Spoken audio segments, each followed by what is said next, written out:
पुंडलीकवरदा हरिविठ्ठल श्री ज्ञानदेव तुकाराम सद्गुरु समर्थ त्र्यंबकानंद महाराज की जय। माऊली ज्ञानेश्वर महाराज की जय। जगद्गुरु तुकाराम महाराज की। श्री गुरुदेव दत्त।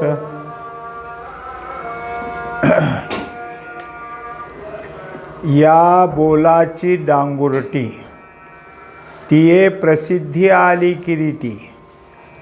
म्हणोनी तुझा हन कर्णपुटी वसा काजे। 281 ओवी ही 13व्या श्लोकातली। 5 कारणं प्रत्येक कार्यासाठी लागतात हा विषय चालला आहे। याच्या अगोदरच्या ओवीत सांगितलं की जे जे कर्म असेल ते कर्म सिद्धीला जायचं असेल तर ही 5 कारणं सांगायची ती त्याच्यासाठी लागतातच। पण आणखी एक लक्षात घे की काही झालं तरी कोणत्याही कर्मामध्ये आत्मा कधीच मिसळत नाही। आत्मा हा असंग राहतो। हे जे काही सांगितलं त्यावर ते सांगतात की या बोलाची डांगुरटी म्हणजे मी जे आता तुला सांगितलं आहे हे बोललो आहे ह्याची तू दवंडी पीठ। म्हणजे पूर्वी राजे राजवाड्याकडे कसं असायचं, एखादी दवंडी जर असली तर मोठा नगारा असायचा गाड्यावर ठेवलेला, तो नगारा वाजवायचा म्हणजे लोकांचं लक्ष जायचं आणि मग त्यांनी ते दवंडी पुकारायची। आता जसं काही असेल ते हातातलं वाद्य वाजवतात, मग काय असेल ते दवंडीचं वाक्य सांगतात। तसं हे वाक्य तू सगळ्याला सांग की हे जे काही आहे की आत्ता जे तुझ्या कानावर मी घातलं त्याचं तो प्रसिद्धी येते, प्रसिद्ध कर, तूही सगळ्याला सांग आणि तेच तुझ्या आता ठिकाणी काय आहे पक्की खून ठेव। आणि मुखांतरी ऐकिजे तैसे कायसे हे ओजे, मी चिद्रत्न तुझे आसता हाती। आता आणखीन कसं आहे पहा, एखादी गोष्ट समजून सांगायची असली तर कशा प्रकारे सांगितलं जातं। म्हणले अर्जुना तुझ्या कानावर ही येईल आहे, कुणी सांगतं, शास्त्र सांगेल, शास्त्र जाणणारे शास्त्र वक्ते सांगतील की हे सगळा आत्मा कसा असंग आहे, प्रत्येक कर्माच्या ठिकाणी आत्म्याचा काही संबंध कसा येत नाही, तो करता नाही भोगता नाही, हे सगळे सांगतील। पण मी ज्ञानरत्न आहे तुझ्या पुढं तुला बोलतोय, मला सोडून तू दुसऱ्याचं काय ऐकशील, मी सांगतोय ते एवढं माझं हेच पक्क ठेव। आरिसा पुढा मांडले या का लोकाची या डोळ्या, मानू द्यावा पहावया आपुले निके। आता एक उदाहरण आहे की काय आहे, आरसा घेतला आहे पण अजून बघितलं नव्हतं तोंड, दुसरा एक त्याच्याजवळ आला, आरसा दिसतोय, हो अरे तुझ्या नाकाला काळं लागले म्हणला काहीतरी। मग त्याने आरशात पाहिलं तर काही नव्हतं, स्वच्छ होतं। ते म्हटलं काही नाही आहे, हा म्हणतो आहे, परत ह्याने आरशात बघितलं काही नाही। मग आरशातल्याला विश्वास ठेवायचा का ह्याला, कारण आरशात जर दिसतंय ते सत्य आहे तर ह्याच्यावर विश्वास कशाला ठेवायचा। त्यामुळं जो आरसा दाखवतोय ते लोकांच्या डोळ्याला काय घेणं आहे।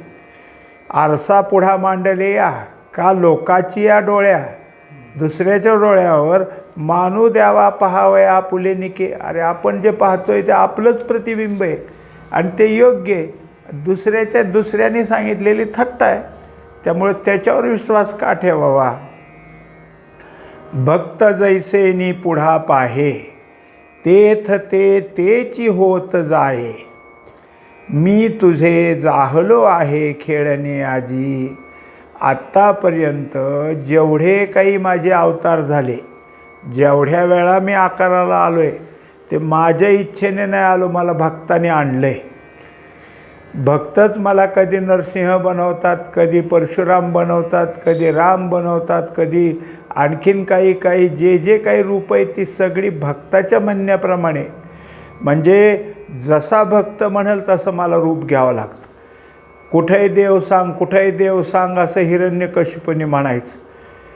तेव्हा देवाला असं वाटायचं की आता प्रल्हाद कुठं बोट करेल, जिथं बोट करेल तिथं आपल्याला गेलं पाहिजे. म्हणून देव वाट पाहायचा की आता हा कोणीकडे बोट करतो आहे.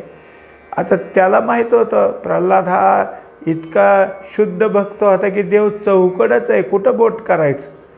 पण तो हिरण्यकशिपूच म्हणला ह्या खांबात आहे का, म्हणलं आहे, की देवाला खांबात जावं लागलं. म्हणजे काय आहे की देवाने इथं सांगितले की मी भक्ताचं खेळणं झालो आहे. भक्त मला जसे खेळवते तसं मी खेळतो आहे, मी खेळणं झालो आहे भक्ताच्या हातातलं. आईसे प्रीतीचे निवेगे देवो बोलता से नेघे तव आनंदा माझी अंगे विरतसे येरू. आता जे काही भगवंतानी सांगितलं ते भगवंतानी मी ज्ञानरत्न तुझ्या पुढं एवढा शब्द ऐकल्याबरोबर अंतःकरण भरून आला अर्जुनाचं. त्याच्या ठिकाणी अष्टसात्विक भाव दाटून आले आणि तो आता लक्षात घेतोय की किती केवढं आहे हा परमात्मा, प्रत्यक्ष ज्ञानस्वरूप परमात्मा आपल्याजवळ आहे, तो आपल्याशी बोलतोय. हे त्याला अत्यंत काय आहे त्या प्रेमाचा आनंद झाला आणि त्या अष्टसात्विक भावातला जो आनंद आहे त्याच्यात अर्जुन विरून गेला. चांदणियाचा पडी भरू झाले या सोमकांताचा डोंगरू विघरोनी सरोवरू हो पाहे जायचा. आता त्याला उदाहरण दिले की चंद्र वर आला, माथ्यावर यायची वेळ आली आणि आता काय आहे की एक नाही दोन नाही, चंद्रकांत म्हणा किंवा सोमकांत नावाचा दगड आहे, एक दोन नाही ढीग होता किंवा डोंगर होता. इतका वितळायला लागला चंद्राला पाहून पाहून की सरोवर तयार झालं तिथं. म्हणजे त्या वितळण्यामध्ये सगळा तो चंद्रकांत विरघळून गेला आणि सरोवर तयार झालं.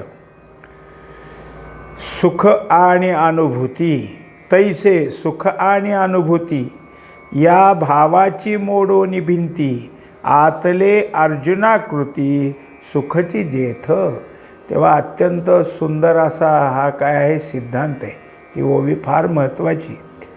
असं दाखवून दिले की जेव्हा सुख आपल्या ठिकाणी जागं होतं, जेव्हा सुखाची जागृती झाली की सुख प्राप्त झाले, सुख अनुभवते ह्याची अनुभूती येते. म्हणजे सुख आणि अनुभूती दोन्ही एक होतात. अनुभव आणि सुख एक झालं की त्यांच्या ठिकाणी आता द्वैत राहिलंच नाही. अनुभवाला सुख आत्तापर्यंत आलं नव्हतं, आता सुख आलं ना, अनुभव त्या ठिकाणी एक झाला. त्याच्या ठिकाणी या भावाची मोडवणी भिंती, आता सुख ना अनुभव हे दोन भाव वेगळे नाहीत, हे दोन्ही काय झाले एक झालं. तसं अर्जुनाजवळ झालं. ते ह्याच्यात सांगतात माऊली, साधुबोध झाला नुरोनी ठेला ठाईचं मुराला अनुभव. हा अनुभव कुठं मुराला, सुखाच्या ठिकाणी मुराला. सुख आणि अनुभव एक झाले म्हणजे मग पुन्हा काय नाही, त्या अनुभवाची म्हणजे त्या सुखाची अनुभूती, तोच त्या ठिकाणी एक भाग राहतो. दुसरं मीपणा नाही, तूपणा नाही, वृत्तीची जाणीव नाही, काही नाही. अशी जी स्थिती प्राप्त होत असते त्या अर्जुनाच्या ठिकाणी झाली. ते तर समर्थू म्हणून देवा अवकाशू जाहला आठवा, अवकाशू जाहला आठवा मग बुडतयाच्या धावा जीवे केला.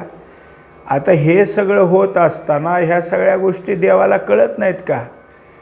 म्हणजे अर्जुनाच्या ठिकाणी किती ऐक्यभाव झाला आहे, तो सुखात विरून गेला हे कळतं. हे सुख जागृत झाल्यानंतर देवाची स्थिती तीच आहे. पण देव अवस्थेतनं बाहेर यायचा समर्थ आहे ना. तो एखादी गोष्ट अवस्था निर्माण होणं आणि त्यातनं ती आवरून घेणं, ह्या दोन गोष्टी वेगवेगळ्या असतात. ते सामर्थ्य देवाच्या ठिकाणी असल्यामुळं त्याला आपल्या देवपणाचा आठवा आला. आणि अर्जुन जर असाच या ठिकाणी सुखरूप झाला, सुखाशीच एक रूप झाला, त्याच्या ठिकाणी पुन्हा बाहेर आलीच नाही वृत्ती, तर संभाषण व्हायचं कसं? असं देवाच्या लक्षात आलं. अर्जुना येसने धेंडे प्रज्ञा पसरेसी बुडे, आले भरते एवढे ते काढून पुढती. तेव्हा हा जो काही असणारा धेंडे म्हणण्यामध्ये काय झालं, अत्यंत जिवलग जवळचा असा एक दाखवायचा आहे. आणि तो त्याच्या बुद्धीसह प्रज्ञा पसरेसी बुडे, म्हणजे त्या बुद्धीला बुद्धी पण राहिलंच नाही. बुद्धी एक वृत्तीच आहे. आणि मग बुद्धी कुठं जाते, तर मुळातच बुद्धीचं परमात्म्याशी ऐक्य आहे. बुद्धीचे वैभव अन्य नाही दुजे, एका केशवराजे सकळ सिद्धी. ती केशवाशीच एकरूप होण्याची तिची काय आहे, सिद्धता आहे. आता अर्जुनाचं तेच झालं. सगळी बुद्धी त्या ठिकाणी विरून गेली. हे एवढं भरतं कसं काढायचं, कसं काढावं, असं देवाच्या ठिकाणी आता वाटू लागले की अर्जुनाला ह्यातनं बाहेर काढायचं आहे. देवो म्हणे हा गा पार्था, तू आपण पे देख सर्वथा, तव श्वासोनी ए रे माथा तू केला. वास्तविकता काय असते की आपण कोण आहे ह्या अनुभवाला जायचं आहे. आणि तोच एक महावाक्याचा भाग आहे की अहम ब्रह्मास्मी. मग मी ब्रह्म आहे असा अनुभव झाला. मग परत देवाने तू कोण आहे हे कसं आठव, पुन्हा कसं सांगितलं. याचं कारण आहे की तू देहभावावर ये आणि तू अर्जुन आहे ह्याचा तो आठव कर. देवो म्हणे हा गा पार्था, तू आपण पे देख सर्वथा. आता तो आत्मरूप झालास, पण त्याच्यातून तू काय आहे सावध हो आणि पुन्हा तुझ्या ठिकाणी अर्जुनपणाला तू ये. हे जेव्हा पुन्हा देवाचं वाक्य ऐकलं, म्हणजेच दोन गोष्टीत की जेव्हा तुमच्या ठिकाणी ऐक्यभाव होतो ते सद्गुरूच्या शब्दानंच, आणि त्यातून बाहेर काढायचं असलं तर सद्गुरूचे शब्द असतात. तव श्वासोनी ये रे माथा, म्हणजे जेव्हा श्वास सगळा काय झाला आहे, अत्यंत हे झाला आहे, सुकुमार झाला आहे म्हणा, किंवा फार मंद चालतो आहे, त्या श्वासाला पुन्हा वाढवलं आणि मग श्वास त्याचा काय आहे क्रमानं चालू झाला. अशा वेळेस माथा तुके येला, मग डोकं फक्त हलवलं, मी आता सावध झालो. अर्जुनाने काय केलं, आपली मान हलवून सांगितलं मी आता सावध झालो आहे. म्हणजेच सुख झाल्यावर लगेच शब्द बाहेर पडतात असं नाही. सुखात शब्द विरून जात असतात. आताच बाहेर पडायला सुद्धा वेळ लागायला लागला. फक्त काय केलं, देहबोलीने सांगितलं की आता मी सावध झालो. म्हणे जानसी दातारा, मी तुझसी व्यक्ती शेजारा, उबगला आधी एका हारा येवो पाहे. आता ते सांगतात की अरे भगवंता, म्हणजे अर्जुना, मी भगवंत तुझ्या शेजारी उभा आहे आणि ऐक्य व्हायला तू माझ्याच ठिकाणी परत गेलास. कारण जिथं ऐक्य असतं ते भगवंताचंच रूप आहे. पण मी तर तुझ्याच समोर उभा आहे. तेव्हा हे जे ऐक्य आहे ते ऐक्य माझ्याशी संवाद करण्याकरता आता मी उभा आहे तुझ्या पुढं, त्याच्याशी एक कर. तयाही हा ऐसा, लोभे देतसा जरी लालसा, तरी काजी घालीतसा आड आड जीवा. आता अर्जुनानं म्हणायला सुरुवात केली की देवा, तुला जर मला बोलायचं आहे आणि मला बोलण्याची तुझ्या ठिकाणी जी काही जागा आहे, मग मी ऐक्याच्या ठिकाणी गेलो तर तुला कौतुकही वाटतं. आणि मग परत मला जीवभावावर का आणतोस, परत माझा जीवभाव आडवा का निर्माण करतो. म्हणजे अर्जुना उठ, अर्जुन तो अर्जुनपणावर ये, हे परत परत मग तिथे गेल्याचंही तुला कौतुक आहे, परत जाग करण्याचंही तुझ्या ठिकाणी चाललेलं आहे. ते तर श्रीकृष्ण म्हणती निके, अद्यापि नाही मा ठाऊके, वेड्या चंद्रा आणि चंद्रिके न मिळणे आहे. त्यांनी सांगितलं अर्जुना, तुझं ठीक आहे, तू बोलतो तेही पटलं, पण चंद्रन चांदणं हे काय दोन आहेत काय वेगळे? हे दोन्ही जसं एक आहे, पण म्हणायला शब्द आहे, चंद्र एक आहे, चांदणे एक आहे. तसं देवन भक्त हे दोन नाहीत, पण म्हणावं लागतं हा भक्त आहे, हा देव आहे. भक्त देवाशीच एकरूप होतो, देव भक्ताशी एकरूप होतो. भक्ताला देवाशिवाय काही नको असतं, काही आवडतही नाही. आणि देवाला तरी काय, भक्ताशिवाय काही आवडत नाही, काही नको असतं. तसं हे दोन एकच आहेत. पण भक्ती करायची झाली तर दोन वेगळेच व्हावे लागतात. एक भक्त एक देव. तसं चंद्र आणि चांदणं हे दोन शब्द अशासाठी वापरले जातात. आणि हाही बोलो निभावो, तुझं दावो आम्ही भिवो, जे रुसता बांधे थावो, ते प्रेम गाहे. आता ठीक आहे, आता तुला आमच्या अंतःकरणातला जो भाव आहे तो समजून सांगतो. एक गोष्ट अशी आहे की जिथं अत्यंत प्रेम असतं, प्रेमाची जवळीक असते, तिथं दोन गोष्टी होत असतात. रुसायचंही असतं आणि हसायचंही असतं. हे तुझ्या माझ्यातलं हे, तुला रुसायलाही माझ्यावरच आहे आणि हसायला मीच आहे. कारण दोन्ही प्रेमाचे जे असतं ते प्रेम असंच आहे की हक्कच दोन्ही ठिकाणी असतो. हसण्याचा हक्क आहे त्याला, रुसण्याचा हक्क आहे. एथ एकमेकाची खुणे, विसंवादू तवची जिणे, म्हणून असो हे बोलणे ये विषयीचे. तेव्हा आता आपण दोघं एकच आहेत, ऐक्याचीच ही खूण आहे. पण बोलण्यातला विसंवाद व्हायला लागला, तुझं माझं बोलणं थांबायला लागलं. म्हणून आता हे जे काय आहे, असो हे बोलणे ये विषय, आता पुढचा संवाद व्हावा म्हणून हे सगळं आता तुझ्याशी पुन्हा तुला सावध करत आलो. मग कैशी कैशी ते आता, बोलत होतो पंडुसुता, सर्व कर्मा भिन्नता आत्मेनिसी. तेव्हा आपला काय विषय चालला होता, कुठून ह्या विषयाकडं होत होत होत तू पुन्हा अंतरंगात गेलास. तर कोणतंही कर्म असू दे, त्या कर्मापासून आत्मा हा भिन्न असतो, कर्मात मिसळत नाही, हा आपला चालला होता विषय. म्हणून मग त्याच्यात त्यांनी दाखवलं कैशी कैशी ते आता, म्हणजे कोणत्याही कर्माचा विषय असू द्या, त्यापासून आपला जो काही आत्मा, तर सर्व कर्मा भिन्नता आत्मेनिसी. तेव्हा कर्म आणि आत्मा ह्या दोघांमध्ये भिन्नताच आहे. तेव्हा अर्जुन म्हणे देवे, माझिये मनीचेची स्वभावे, प्रस्ताविले बरवे प्रमेय तेजी. तेव्हा एकंदरीत मला सुद्धा हेच विचारायचं होतं, माझ्या मनातही हेच आहे. आता जी गोष्ट समजून घ्यायची असती, समजण्यात जड जात असती, कठीण असती, ते समजून देण्याकरता सिद्धांताची गरज लागते, दृष्टांताची गरज लागते, त्याला प्रमेय म्हणायचं. तो जो विषय आहे तुझा की तो प्रमेयच आहे आणि हा प्रमेय समजून घ्यावा असं मला वाटत होतं. म्हणून तू माझ्या मनातही तेच तू आता विषय काढलेला आहेस.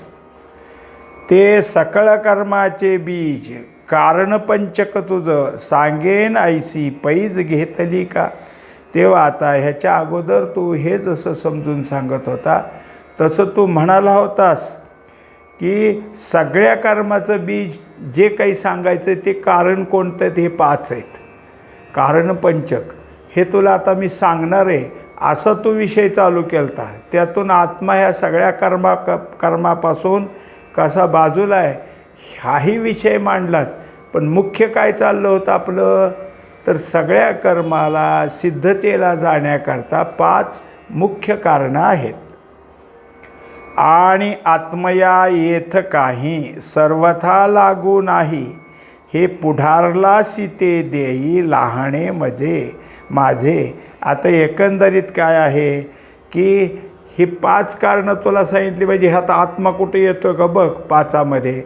तेव्हा आत्मा जर ह्या 5त येत नसेल तर आत्मा ह्याच्यापासून बाजूला आहे. हे जे काही तुझं आत्तापर्यंत सांगत होता तेच मला ऐकायचं आहे, तेच मला गरजेचं आहे. वास्तविक काय आहे की हे माझ्या मनात होतं. यया बोला विश्वेशे, म्हणितले तोषे बहुवसे, ये विषयी धरणे बैसे ऐसे के जोडे. आता एकंदरीत तू जे काय सांगतो त्यात मला आनंद झाला आहे, हे सांग. असं काय आहे, एखादी गोष्ट आपल्याला प्राप्त करून घ्यायची असली, आता अलीकडं तर तेच आहे की काही पाहिजे आणि ते पाहिजेच म्हणलं की धरणं धरून बसावं लागतं. तसं तू ते धरणे कशाला धरतो आहेच हे मी तुला सांगतो, तोच विषय चाललेला आहे. तरी अर्जुना निरूपिजेल ते कीर भाषे आतुल परी मेचू ये होई जेल ऋणिया तुझं. आता पहा, देव बोलत बोलत बोलत अर्जुनाच्या ठिकाणी आत्तापर्यंत काय आहे, किती प्रेमभाव आहे, किती मित्रत्व आहे, किती ऐक्य हे सांगितलं. आता परत सांगितलं, कारण ही पारमार्थिक रीत आहे. परमार्थाच्या रीतीचं बोलणं आत्ता केलं की मी तुला हे सगळं सांगतो, जे काय असेल तुला समजेल अशा भाषेत सांगतो की आत्मा कसा कर्माहून वेगळा आहे आणि कोणती 5 कारणं सगळ्या कर्मासाठी असतात हे तुला सांगतो. पण मी तुला सांगतो आहे, माझं कर्ज होईल बरं का तुझ्यावर. तुला हे कर्ज फेडावं लागेल. म्हणजे गुरु शिष्यामध्ये नातं असतं, पण शिष्याला श्री गुरुचं कर्ज असतं. काय सांगो आता संतांचे उपकार मज निरंतर जागविते, म्हणजे हे उपकारच असतात. ते सांगितलं, परी ऋणिया तुझ्यावर आता हे माझं काय आहे, कर्जच आहे. ते कर्ज तुला काय आहे, सर्त करावं लागेल. तव अर्जुन म्हणे देवो काही विसरले मागील भावो ये गोठी की राखत आहो मी तू पणजी. आता परत सांगितलं, तू कर्ज म्हणतो पण तू मागं जे बोलला आत्ताच ह्याच्या अगोदर 4-5 ओव्याच्या अगोदर ती विसरला काय. इथं मी तू पण उरलाच नाही तर माझ्यावर कर्ज कसं होईल. तू आणि मी ऐक्य झालो आहे आपण, आता दोघाच्या मध्ये भेद नाही तर मग कर्ज कसं होईल. येत श्रीकृष्ण म्हणती हो का आता अवधानाचा पसरूनिका करुण्या ऐका पुढारलो ते. भगवंतानी त्यावेळेस काय केलं, बर तू म्हणतो तर तसं, म्हणजे एकदा तर त्याच्यावर कर्ज आहे म्हणून सांगितलं आणि अर्जुनाने असं उत्तर दिलं, तर्कशुद्धता दाखवली. असा तर्क आहे की तू मी एक आहे मग कसं कर्ज. बरं म्हणले तसं तर तसं. तू नाही म्हणतो ना, ठीक आहे, आता लक्ष तरी दे, मी जे काही पुढं सांगणार आहे ते सांगितलं म्हणजे ते तुला समजेल, त्याच्याकडे लक्ष घे. तरी साचची गा धनुर्धरा सर्व कर्माचा उबारा होय बाहिरा करणे पाचे. एकंदरीत जे काही कर्म असेल त्या प्रत्येक कर्माच्या ठिकाणी जे काही आहे होणं, म्हणजे कशामुळे हे कर्म होतात या सगळ्या गोष्टी करण्याकरता, जसं एखादं काही आपल्याला गरज असली, म्हणजे सोनार काय करतो की चांगल्या प्रकारचे दागिने बनवतो, अत्यंत सुंदर नक्षी बनवतो, पण त्याला हत्यारं पाहिजे असतात ना. हत्याराशिवाय नक्षी कशी बनवता येईल, काय लागत असेल ते हत्यार असतं. त्यांनी त्या सोन्याला वळवायचं, तारा वळवायच्या, हे सगळं काम त्यांचं चाललेलं असतं. म्हणजे त्याच्या झालेल्या दागिन्याच्या काय आहे अलंकार स्वरूपाला, जे काही त्यात दागिना जसा घडला आहे त्याला दागिन्याला हे जे काही हत्यार आहेत ते महत्त्वाची. तसं ह्या सगळ्याला काही ना काहीतरी महत्त्वाचं आहे. ते आता तुला कारणं कोणती ते 5 सांगतो. आणि पंचकारण दळवाडे जिही कर्माकारू मांडे हे हेतू तव उघडे 5 आथी. एकंदरीत ही जी 5 कारणं आहेत ती सगळी मिळून आहेत. एक कारण असलं तर होतं असं नाही, 5 लागतात. आणि ह्या 5मुळं जे काही पुढचं कर्म होईल तेव्हा याच 5ला हेतूही म्हटलं गेलं. ते तुला आता मी सांगतो. येर आत्मतत्व उदासीन ते ना हेतू ना उपादान ना अंगे करी संवाहन कार्यसिद्धीचे. तेव्हा कोणतंही कार्य व्हायचं असलं ना तर त्या कार्यासाठी उपादान कारण एक लागतं, निमित्त कारण एक लागतं. म्हणजे जसं मातीचं गाडगं बनवायचं असलं तर माती पाहिजे, मातीच्या चिखलापासून गाडगं बनल, पण स्वतः माती होऊन गाडगं होती काय, त्याला करणारा कोणतरी पाहिजे. म्हणून ज्याच्यापासून हे कार्य होतं त्याला उपादान म्हणायचं. माती गाडग्याचं उपादान आहे आणि कुंभार कोण आहे, त्याचं निमित्त कारण आहे. तसं आत्मा ह्यात कशातच नाही. आत्मतत्व उदासीन, ते कशाचं उपादानही नाही आणि कशाचं निमित्त कारणही नाही. तो सगळ्यापासून बाजूलाच आहे. त्याची जी काय आहे या कार्यसिद्धीत तो कशातही नाही. तो हे सगळं होतं आहे ते पाहण्यात तो उदासीन आहे. ते त शुभाशुभी अंशी निपजतसी कर्मे ऐसी राती दिवो आकाशी जिया परी. आता त्या ठिकाणी जे जे काही कर्म होत असेल, शुभ असेल अशुभ असेल, तिथं काही नाही. जसं आकाश आहे, त्या आकाशाला रात्र झाली आणि दिवस उगवला, या दोन्ही सारखंच. दिवसही त्या आकाशातच असतो आणि रात्रही आकाशातच असते. तोय तेज धूमू यया वायुसी संगमू झालिया होय अभ्रागमू व्योमू ते नेणे. आता काय काय पाणी, तेज आणि धुरकटपणा ह्या सगळ्यापासून ढग तयार होतात. आणि हे इकडून तिकडे नेण्याचं, दोन ढग एक करायचं काम कोण करतं? वायू करतो. आकाशाचा काय संबंध आहे? आकाशाचा काही संबंध नाही. नाना काष्टी नाव मिळे ते नावाडेनी चळे चालविजे अनिळे उदकते साक्षी. आता जे काय आहे नाव बनली जाते ते एका फळीपासून नाही, अशा कितीतरी फळ्या एकालेख जोडून होतात आणि ते चालवायचं काम नावाडी करतो. त्याच्यासाठी काय, शिडाची जी नाव असते ना त्याला असा पडदा असतो आणि मग ते चालवतं ते वारा. ह्याच्यात पाण्याचा काय संबंध? पाण्याचा काहीच संबंध नाही. वारा त्या नावेला पुढं नेतो. का कवणे एके पिंडे वेचितावतरे भांडे मग भवंडीजे दंडे भ्रमे चक्र. तसंच मातीच्याला पिंड म्हणलं. पिंडाचा म्हणजे मातीचा गोळा तयार केला आणि त्याचं काही चाक फिरवणारं आहे. ते चाक फिरल्यावर त्याच्यावर ठेवून मग गाडगं बनतं. आणि कर्तृत्व कुलालाचे ते तर काय ते पृथ्वीचे आधारा वाचून वेचे विचारी पा. आता हे सगळं बनवलं ते कुंभार आहे. पृथ्वीने काय केले? पृथ्वी आपलं ती जसं बनवलं तशी गप्प बसली, त्याच्याकडून बनवून घेतलं.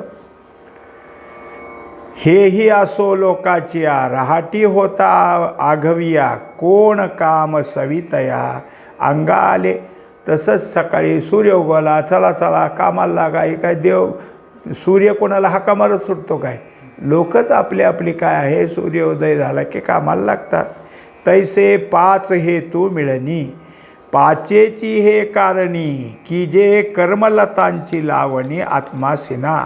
एकंदरीत हे आता पाच हेतू म्हणजेच काय कारण आहेत ते सांगायची.